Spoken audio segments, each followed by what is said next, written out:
Bonjour à tous et bienvenue au webinaire JNI dédié au futur marché public de l'ANS. Je vous rappelle un petit peu les bonnes pratiques de visioconférence, même si on les connaît déjà tous. Voilà, donc sachez qu'il y aura une session de questions-réponses durant ce webinaire. Donc en attendant, vous pouvez poser vos questions dans l'onglet questions, dans l'onglet dédié sur votre écran à droite. Le replay sera disponible sur e-santé dès la semaine prochaine. Voilà. Donc Maxime, maintenant je te laisse la parole. Merci Manon, bonjour à toutes et à tous. Donc je suis Maxime Papillon, je suis responsable achat et marché public de l'Agence du numérique en santé. Donc si vous m'avez vu l'année dernière, je venais d'arriver, donc là ça fait un peu plus d'un an que je suis présent à l'agence. J'ai la chance d'encadrer une équipe composée donc, de 2 juristes marché public et d'un acheteur récemment arrivé. J'aurai l'occasion de vous en reparler tout à l'heure. Et donc pour le moment, je crois que vous êtes tous venus pour avoir des informations sur les futurs marchés publics de l'ANS. Aussi, je vais me lancer tout de suite en vous parlant du premier marché que l'on va être amené à publier. Il s'agit du marché de support client de l'Agence du numérique en santé et de gestion de la base de connaissances liée à ce support client. L'estimation du marché, donc sur une durée de 4 ans, et d'un montant d'à peu près 20 millions d'euros. En réalité, ce sera un petit peu plus. On est plutôt aujourd'hui aux alentours de 22 millions d'euros, puisque entre le moment où l'on a établi cette présentation et le moment où je vous parle, les choses s'affinent progressivement. Elles s'affinent progressivement, mais il y a également un petit glissement dans le calendrier, puisque la date prévisionnelle de publication qui figure novembre 2021, en fait, ce sera sans doute plutôt décembre 2021 pour ce marché. La date prévisionnelle de remise des offres sera plus vraisemblablement le mois de février 2022, l'échéance de notification étant fixée entre avril et mai 2022. Donc concrètement, au niveau des caractéristiques de ce marché, ce sera un marché qui sera alloti, avec un premier lot dédié au centre de relations clients, et un deuxième lot relatif à la gestion de la connaissance. Donc chacun de ces deux lots sera à bon de commande mono-attributaire. Et pour rentrer un petit peu dans le détail sur ce marché, je vous propose, je dirais, une cartographie du fonctionnement de ce futur marché et des interactions entre les différents lots et les personnes de l'ANS. Donc aujourd'hui, le support client de l'ANS n'est pas tout à fait structuré de cette façon. Alors je n'ai malheureusement pas la chance d'avoir un expert métier avec moi aujourd'hui pour vous préciser tous les tenants et les aboutissants de ce marché, mais juste vous dire que la structuration actuelle, donc N1, N2, N3 et CRM, hein, qui était le lot 3 du marché actuel, n'est pas reconduite. On va innover un petit peu, puisque l'agence va s'orienter davantage vers les clients. Donc ça va être une agence, l'idée c'est de mobiliser, de favoriser la transformation vers une agence centrée client. Et donc je dirais que ce marché, c'est un reflet de cette ambition que l'agence nourrit pour les années à venir. Alors, je pense qu'au moment où je vous parle, vous êtes en train de regarder ce schéma, qui sera sans doute beaucoup plus parlant que tout ce que je pourrais vous dire. Sachez juste que voilà, les processus d'escalade tels qu'ils existent aujourd'hui entre le support niveau 1, le support niveau 2, le support niveau 3, tous ces processus d'escalade vont un petit peu changer. Aujourd'hui, le support niveau 1 et le support niveau 2 faisaient l'objet de lots distincts. Dans le futur marché, ce sera un seul et même lot, sachant qu'on ne parle plus aujourd'hui de support N1, support N2, on parlera plutôt des professionnels. Ça sera, je dirais, le premier volet, ce sera une approche qui sera orientée client, à savoir typologie de client. Et le deuxième volet, ce sera une approche qui sera plus orientée produit, donc plutôt une approche support technique. Évidemment, vous aurez les réponses à toutes vos questions. Je vais regarder tout à l'heure dans le chat une fois que j'ai terminé la présentation. Les questions auxquelles je ne pourrai pas répondre immédiatement, je solliciterai les experts métiers qui fourniront les réponses. Étant entendu qu'à ce stade, tout n'est pas encore complètement fixé, donc je ne pourrai pas répondre nécessairement à toutes vos questions. Voilà un petit peu sur ce futur marché support client et gestion de la connaissance. Le marché suivant dont je souhaitais vous parler, c'est le marché de prestations de communication pour les besoins de l'ANS. Donc là encore, on est sur un marché qui va être lancé avant la fin de l'année, sans doute fin novembre, début décembre. Un marché d'une estimation de 4 à 5 millions d'euros hors taxe pour la durée totale du marché, soit 4 ans. La date prévisionnelle de remise des offres est fixée au mois de janvier-février, je pense que ce sera plutôt février 2022, et une prise d'effet au cours du second trimestre 2022. Les caractéristiques principales de ce marché, donc ça sera une nouvelle fois un marché à loti, à bon de commande et mono-attributaire, à la différence du marché précédent qui lui n'était pas à loti. Donc là, ce marché-là fera l'objet de 3 lots différents. Le premier lot, sans doute le plus important, conseil stratégique en communication et communication opérationnelle. Un deuxième lot dédié aux relations presse et aux relations publiques, et un troisième lot spécifique concernant la communication digitale. Je vous en parle pas davantage. C'est un marché de communication assez standard, qui aura néanmoins la particularité de présenter un nombre d'UO assez élevé. Et donc voilà, on a réalisé un sourcing, je vous en reparlerai tout à l'heure. On a réalisé un sourcing sur ce marché comme sur celui d'avant, pour s'assurer, je dirais, de la solidité de nos hypothèses de travail.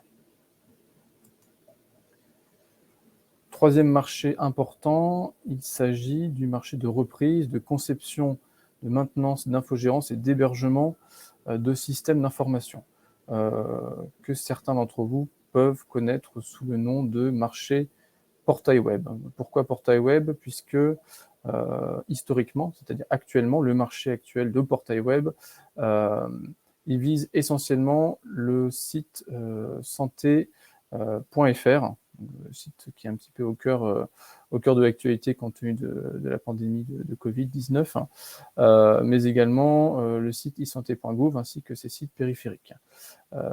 Donc au niveau du périmètre nominal des SI qui seront compris dans ce marché quand il sera lancé, j'ai cité santé.fr, j'ajoute également le service d'accès aux soins, le SAS, dont vous avez sûrement déjà entendu parler, mais également le site e-santé.gouv, le site internet de l'ANS, qui est en cours de refonte, ainsi que tous ces sites périphériques. Donc il y en a à date entre 20 et 25, je crois, de sites périphériques autour de e-santé.gouv. Et à venir, dans ce périmètre nominal du SI de ce marché, notre ambition, c'est d'intégrer le SI des centres anti-poison, le SICAP, et le SI dédié aux victimes d'attentats, le CIVIC, qui aujourd'hui sont intégrés dans les marchés SAMU, dont vous avez peut-être entendu parler, mais à terme, une fois que le marché SAMU arrivera à échéance, ils viendront intégrer le périmètre de ce marché portail web. Donc, tout cela nous conduit à une estimation sur une durée de 4 ans qui est de l'ordre de 30 à 40 millions d'euros hors taxe sur la durée globale du marché. La date de prévisionnelle de publication est fixée en janvier 2022, la remise des offres en mars 2022, et compte tenu des opérations de réversibilité, de transférabilité qui sont attachées à ce marché, on envisage une notification, je crois, en juin 2022 et une fin de réversibilité en fin 2022, je crois, au mois de décembre. Donc les caractéristiques principales de ce marché à loti, 3 lots, qui sera mix avec une partie à bon de commande et une partie à marché subséquent. Chacun des lots sera mono-attributaire. Le premier lot sera l'intégration de SI en langage à dominante dynamique, donc notamment Ruby, Python et PHP. Le deuxième lot concernera l'intégration de SI en langage à dominante Java. Quant au troisième lot, il concernera l'infogérance d'applications, l'expertise et l'hébergement des SI avec une capacité d'hypervision. Voilà un petit peu la grande architecture contractuelle sur ce marché. Là encore, nous ne sommes qu'au mois d'octobre. Le marché sera publié au mois de janvier, donc il y a encore des ajustements à effectuer. Les périmètres ne sont pas encore complètement définis. Sachez néanmoins que l'Agence du numérique en santé dispose d'ores et déjà de 2 autres marchés d'intégration. Donc, le premier, c'est le marché qu'on appelle le marché legacy, donc les services de confiance, qui aujourd'hui est opéré par Atos. Et un autre marché qu'on appelle le SI métier, qui est attribué à Capgemini. Donc, si on a des personnes d'Atos ou de Capgemini qui participent aujourd'hui, pas d'inquiétude, donc il n'y aura pas de chevauchement ou d'empiètement de ce marché sur les deux marchés préexistants. L'idée, c'est vraiment d'avoir une offre qui soit complémentaire, qui complète l'offre existante. Et concrètement, l'ambition sur ce marché, sur ce nouveau marché d'intégration, c'est d'avoir des SI qui vont progressivement migrer sur le cloud public, notamment via ce qu'on appelait le Cloud Cercle 3 de l'UGAP, sachant qu'à ce stade, les cloud service providers de l'Agence du numérique en santé ne sont pas encore désignés. Donc ça, c'est des choses auxquelles on travaille activement. Et donc voilà, quand ce marché sera publié, on espère pouvoir avoir une sorte de shortlist des CSP avec lesquels l'agence sera amenée à travailler, sur lesquels il faudra sans doute faire reposer au moins pour partie plusieurs de ces systèmes d'information. Donc on part essentiellement sur de l'hébergement sur cloud public ou sur un hébergement hybride. Donc voilà pour ce marché d'intégration et d'infogérance. Dernier marché, et pas des moindres, dont je vais vous parler aujourd'hui, c'est un marché d'assistance à maîtrise d'ouvrage, donc d'AMOA, en matière de conduite de projet, de pilotage, d'expertise, de rédaction, de déploiement et d'innovation. Alors vous vous dites sans doute, ça fait beaucoup d'AMOA, effectivement. Vous savez sans doute que l'Agence du numérique en santé recourt assez massivement à l'assistance à maîtrise d'ouvrage, donc bien qu'on essaye d'inverser un petit peu la tendance, malgré tout, on a des besoins qui demeurent extrêmement importants. Et donc, notre ambition sur cette consultation, c'était de mutualiser le renouvellement de 4 marchés d'AMOA qui sont préexistants à l'agence, donc à savoir un marché de rédaction de cahiers des charges et d'analyse de dossiers de réponse, que ce soit la rédaction de l'analyse de dossiers relatifs au marché public, mais également hors marché public. Donc ça, c'était les 2 lots de cet ancien marché. On avait également un marché de pilotage de la structure et du programme, donc un marché de PMO qui était essentiellement tourné vers l'interne, vers l'agence, vers la transformation de l'agence. Un autre marché qui était plutôt orienté projet, avec un marché de conduite de projet expertise, qui faisait également un petit peu d'agilité. Et enfin, un dernier marché qui concernait le déploiement des projets en externe et du programme de l'agence, notamment en région. Donc chacun de ces marchés était allotti. Certains d'entre eux étaient multi-attributaires. La somme globale de l'estimation de ces 4 marchés, c'est à peu près 60 millions d'euros hors taxes sur les 4 prochaines années. Donc c'est l'estimation que l'on a retenue pour le marché à venir. Donc on a prévu de publier ce marché entre janvier et février 2022, avec une date de remise des offres fixée à mars 2022. L'objectif dans cette mutualisation, dans cette rationalisation, ce n'est pas d'en faire un marché unique avec un seul attributaire. Non, on va évidemment allotir. Le nombre de lots aujourd'hui n'est pas encore défini. Voilà, on a rencontré les titulaires des marchés actuels. On est en train de faire un recensement exhaustif des besoins en interne, des enquêtes. Voilà, donc on est en train de mûrir notre réflexion sur la manière dont on va construire ce futur marché. Est-ce que il y aura sûrement des lots qui seront mono-attributaires, d'autres qui seront multi-attributaires, avec des règles de dévolution des bons de commande ou des marchés subséquents qui restent à élaborer. C'est un petit peu le cœur du réacteur. Donc il faut qu'on qu'on réfléchisse où est-ce qu'on va positionner l'AMOA stratégique, où est-ce qu'on va positionner l'AMOA projet, où est-ce qu'on va positionner l'AMOA expertise. On va essayer de voir comment est-ce qu'on peut intégrer la dimension innovation dans ce futur marché d'assistance à maîtrise d'ouvrage. On a également pour objectif d'intégrer de l'AMOA liée au support client. Je vous en ai parlé tout à l'heure sur la dimension MOE, là je vous en parle sur la dimension AMOA. Et également de l'AMOA sur des métiers un peu plus récents, notamment liés à l'intelligence de la donnée. Voilà, donc c'est un petit peu ce que je peux vous dire sur ce marché en l'état. Sachez une chose, c'est que le sourcing, j'en parlerai tout à l'heure, mais le sourcing sur ce marché n'a pas été encore pleinement réalisé. C'est-à-dire que on reviendra vers chacune et chacun d'entre vous, enfin du moins toutes celles et ceux qui ont un intérêt à répondre à ce marché, qui souhaitent se positionner sur ce marché. Voilà, on va faire une grande campagne de sourcing sur ce marché, puisque ça a été fait sur les 3 marchés précédents que je vous ai présentés, mais pas encore sur celui-ci. On est plutôt en phase de retour d'expérience et d'évaluation interne des besoins pour le moment, de manière à avoir suffisamment de matière pour, je dirais, réfléchir à l'architecture de l'allotissement et du fonctionnement de chacun des lots avant de pouvoir, je dirais, tester nos différentes hypothèses au niveau de l'écosystème. Voilà ce que je peux vous dire sur ce grand marché d'AMOA de l'agence, qui a vocation à être, je dirais, le principal marché d'AMOA de l'agence sur lequel tous nos services vont pouvoir et devoir s'appuyer. Maintenant, j'en viens au sourcing à l'ANS. Je regarde juste ma montre, il est 16h46, je suis à peu près dans les temps. Alors, qu'est-ce que c'est que le sourcing ? Vous avez sûrement entendu parler.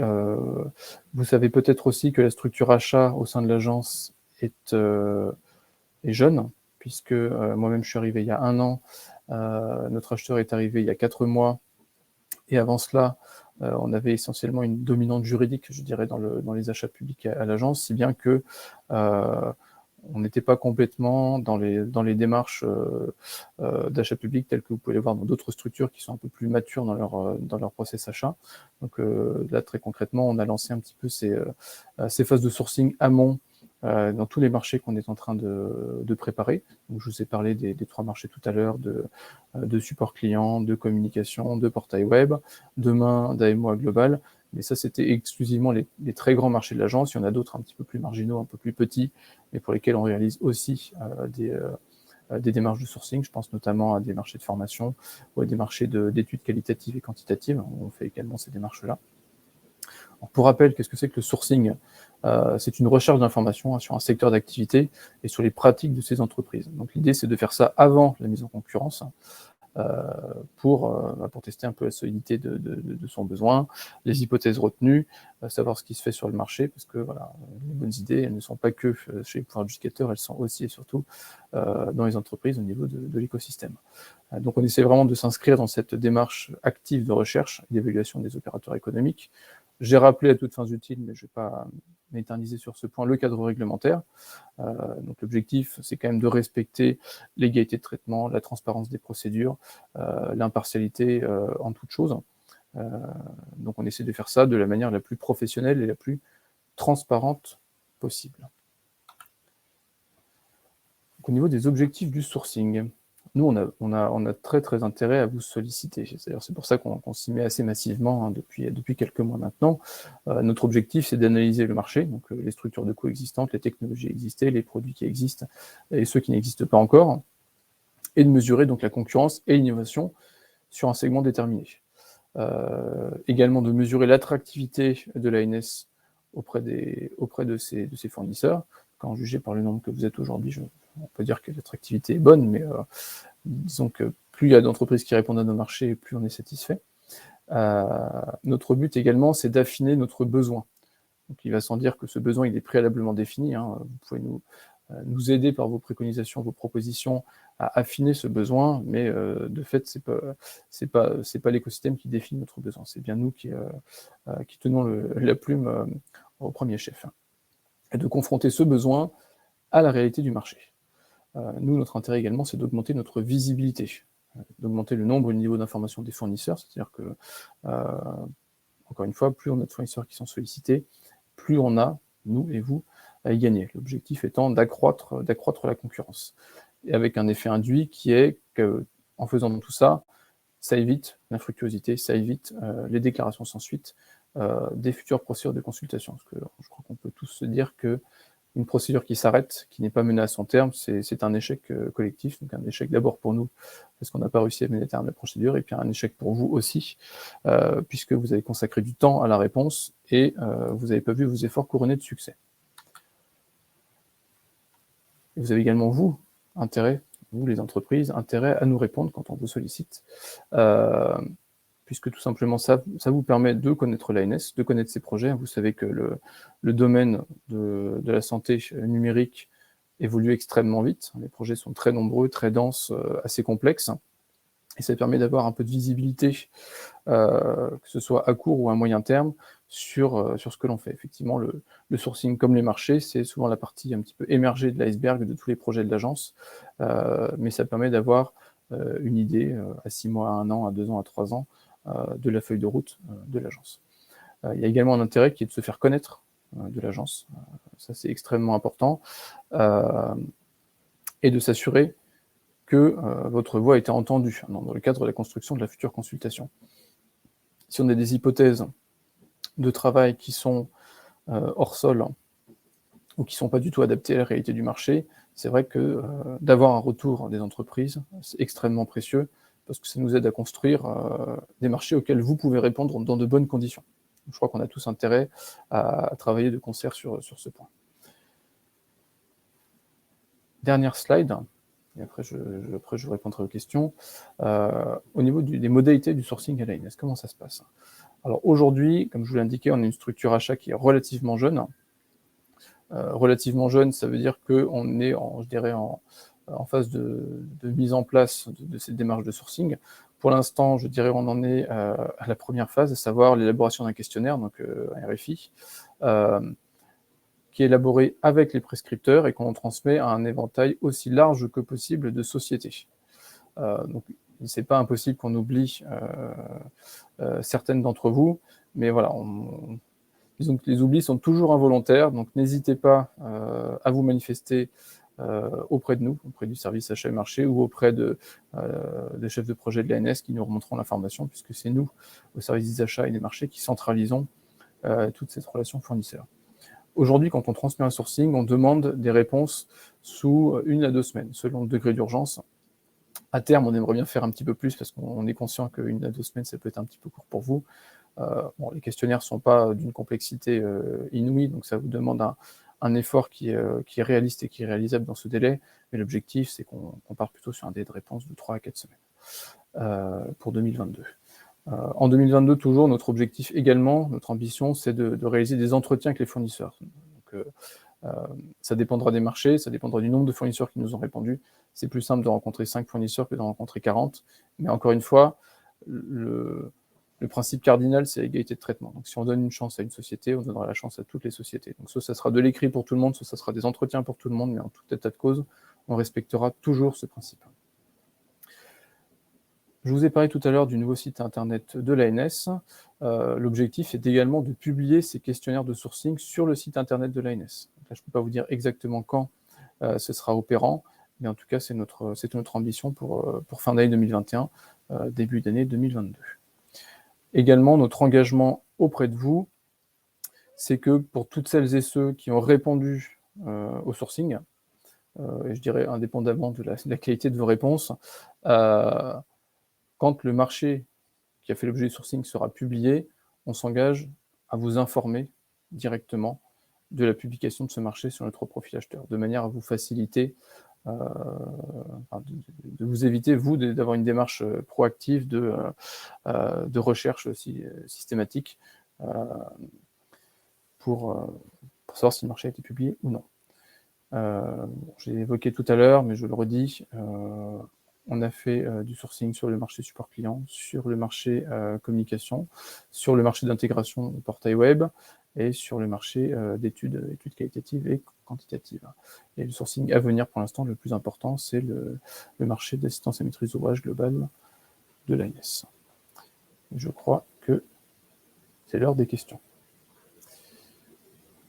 Hop.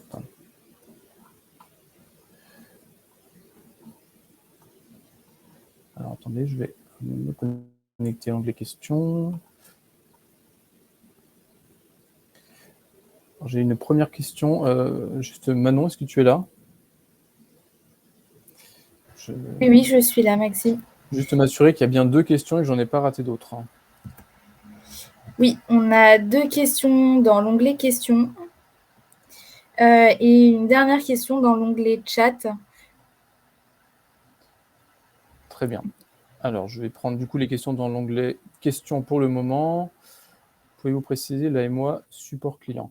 Alors, l'AMOA support client, à ce stade, elle n'est pas encore très très bien définie. Je vous ai indiqué tout à l'heure que l'ambition de l'agence est de devenir une agence centrée client. Donc, il va y avoir de nombreux processus internes qui vont être modernisés.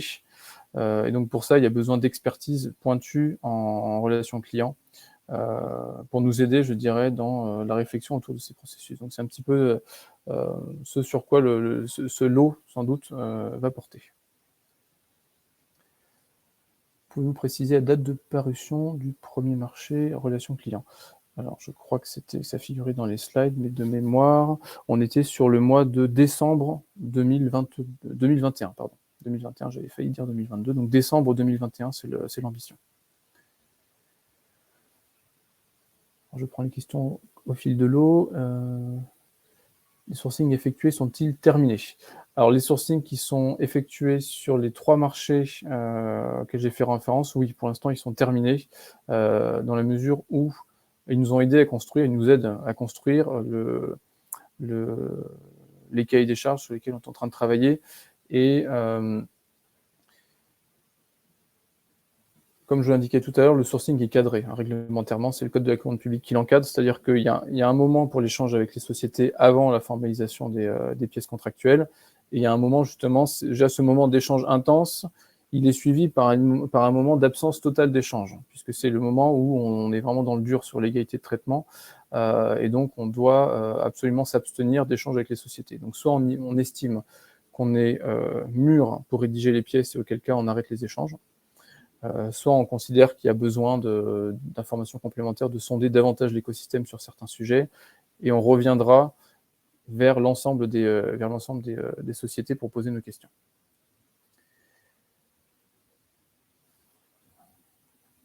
Alors, pouvez-vous préciser les titulaires sortants des 4 marchés d'AMOA, s'il vous plaît? Alors, je vais voir si, je ne sais pas si des personnes de mon équipe qui sont dans le chat, mais ça serait bien qu'elles puissent apporter vos réponses, sinon vous les aurez par écrit dans un second temps, parce qu'il y a un certain nombre de sociétés, il y a beaucoup de lots, et certains sont multi-attributaires, donc ce serait un peu long pour moi de vous toutes les donner à l'oral, là. Y a-t-il une exclusivité entre les lots relatifs au marché de maîtrise d'œuvre portail web? Ça, c'est une question intéressante et assez complexe à la fois. Je ne vais pas vous donner d'informations erronées, mais les premières réflexions, je dirais, aboutissaient à conclure qu'il y aurait vraisemblablement une exclusivité entre les titulaires des 2 premiers lots, à savoir intégration sur les SI à dominante Java et les SI à dominante langage dynamique. Encore une fois, c'est une hypothèse de travail, mais je crois que les réflexions, on en était là à peu près à ce moment-là. Envisagez-vous des clauses d'exclusivité entre les marchés de maîtrise d'œuvre et de maîtrise d'ouvrage? Alors, là aussi, question complexe. C'est assez compliqué d'y répondre de manière tout à fait transparente. On est extrêmement sensible à l'ANS au conflit d'intérêts. Et c'est vrai qu'autant que possible, on essaie d'éviter de se faire conseiller par les personnes qui peuvent gérer derrière demain nos SI. Donc il y aura sans doute certaines formes d'exclusivité, mais à ce stade, ça m'est compliqué de vous en dire beaucoup plus. Voilà, donc c'est des exclusivités qui relèveront pas des exclusions très formelles, mais surtout des exclusions qui relèvent un peu du bon sens plus que du droit strictement.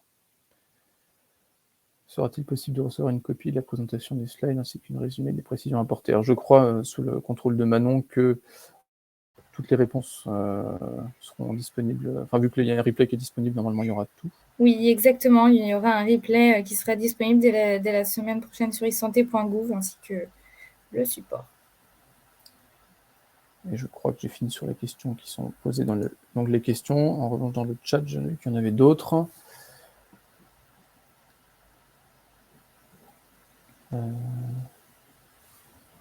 Non, je crois que j'ai répondu à tout. Il me semble que j'ai date d'opération du premier marché, c'est bon. Titulaire des 4 marchés, ça je n'y ai pas répondu, mais je préférais vous donner les réponses par écrit. Et clause exclusivité, c'est bon aussi. Alors, quelle procédure est envisagée pour chaque marché? Aujourd'hui, les procédures qui sont envisagées pour chacun de ces 4 marchés, c'est l'appel d'offres ouvert. Donc, pas de procédure avec négociation.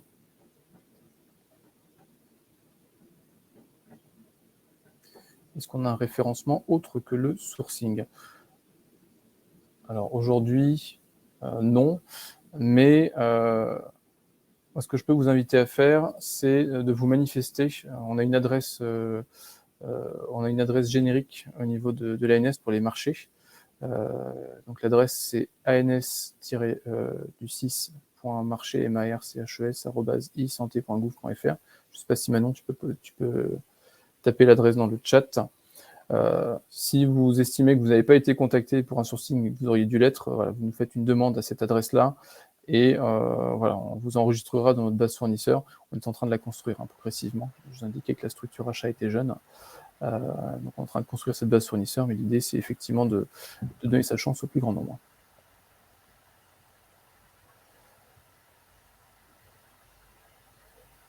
Pouvez-vous nous communiquer les coordonnées pour recevoir le questionnaire de sourcing? Le plus simple, c'est de vous manifester à l'adresse mail que je viens d'évoquer, et ce pour être certain de ne pas être oublié.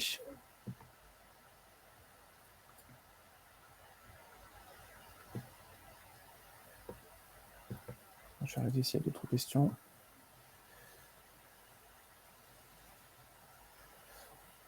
Je crois que j'ai répondu à toutes les questions. Oui. S'il n'y en a pas d'autres, il me reste à vous remercier pour votre participation. J'espère que vous avez trouvé ce temps d'échange utile. Évidemment, on reviendra l'année prochaine lors des prochaines GNI, mais dans l'intervalle, on essaiera de trouver des formats pour échanger avec vous, pour vous donner un petit peu à voir sur nos actualités. Mais je dirais que là, les 4 grands marchés dont je vous ai parlé, ça va structurer, je dirais, les marchés publics de l'agence pendant les 9 prochains mois. Donc, il n'y aura pas d'autres très grosses consultations qui vont sortir en dehors de celles dont je vous ai présentées. Voilà. Merci à tous. Merci, maintenant, je te laisse conclure. Oui, merci Maxime, merci à tous d'avoir participé. Comme je disais tout à l'heure, le replay sera disponible la semaine prochaine sur isanté.gouv. Et puis, je vous invite à donner votre avis sur le webinaire, si ce n'est pas déjà fait, voilà, via le lien que je vous ai envoyé sur le chat. Merci à vous et bonne fin de journée. Bonne soirée à tous, au revoir. Au revoir.